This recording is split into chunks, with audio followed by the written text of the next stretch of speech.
নির্বাচনের আগে শিক্ষকদের সঙ্গে শতাব্দী রায়ের বৈঠক ঘিরে বিতর্ক বেঁধেছে। বীরভূমের রামপুরহাটে তৃণমূল শিক্ষক সংগঠনের সঙ্গে বৈঠক করেন শতাব্দী রায়। শিক্ষকদের অধিকাংশই প্রিজাইডিং অফিসার হবেন, আর তাদের সঙ্গে শতাব্দীর আগাম বৈঠক ঘিরেই শুরু হয়ে গিয়েছে বিতর্ক। শতাব্দী রায়ের বৈঠক, বীরভূমের রামপুরহাটে তৃণমূল শিক্ষক সংগঠনের সঙ্গে বৈঠক নিয়ে বিতর্ক দানা বেঁধেছে। আমাদের সঙ্গে প্রসেনজিৎ মালাকার আমাদের প্রতিনিধি রয়েছেন।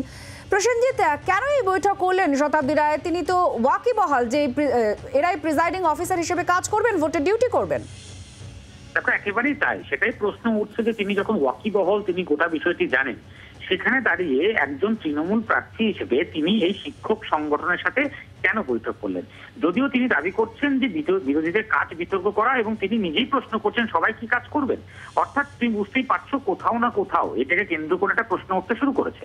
এবং শিক্ষক সেলের যিনি নেতা, তিনি দাবি করছেন যে তারা তৃণমূলের পতাকা ধরেই কাজ করবে এমনটা নয়, তারা মমতা বন্দ্যোপাধ্যায়ের উন্নয়ন, বীরভূম জেলার উন্নয়ন তাদের কাজের বাইরে সময় পিছু মানুষের কাছে পৌঁছে দেবেন, সময় অনুযায়ী, অর্থাৎ তাদের কাজের পরে।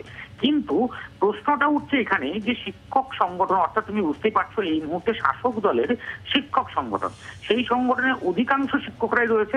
ফলে তারা যদি শতাব্দী রায়ের সাথে বৈঠক করেন এবং তৃণমূলের হয়ে প্রচার করেন, তাহলে সেক্ষেত্রে দাঁড়িয়ে তাদের যে নৈতিকতা, পাশাপাশি তাদের যে নির্বাচনের প্রক্রিয়াতে তারা অংশগ্রহণ করবেন, সেখানে কোথাও না কোথাও নিরপেক্ষতা কি থাকবে, সেটা একটা বড় প্রশ্ন ইতিমধ্যে। যারা বৈঠকে অংশ নিলেন শিক্ষকরা, তারা কি বলছেন?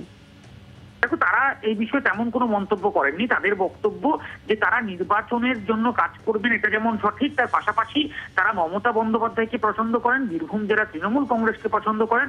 অর্থাৎ সে জায়গায় দাঁড়িয়ে তাদের নিজস্ব ব্যক্তিগত মত রয়েছে, সে কারণেই তারা আজকের এই বৈঠকে তারা অংশগ্রহণ করেছেন। এবং আগামী সময়ে তারা তাদের সময় অনুযায়ী তৃণমূল কংগ্রেসের হয়ে যে উন্নয়ন, যে রাজ্য জুড়ে, জেলা জুড়ে যে উন্নয়ন হয়েছে, সেই বার্তাগুলিকে মানুষের সামনে তুলে ধরবেন। কিন্তু এর মাঝেই বিরোধীরা প্রশ্ন তুলছে যে কোথাও না কোথাও তাদের মধ্যে আদৌ কি নিরপেক্ষতা বজায় থাকবে। ফলে সেটা একটা বড় প্রশ্ন হয়ে দাঁড়িয়েছে।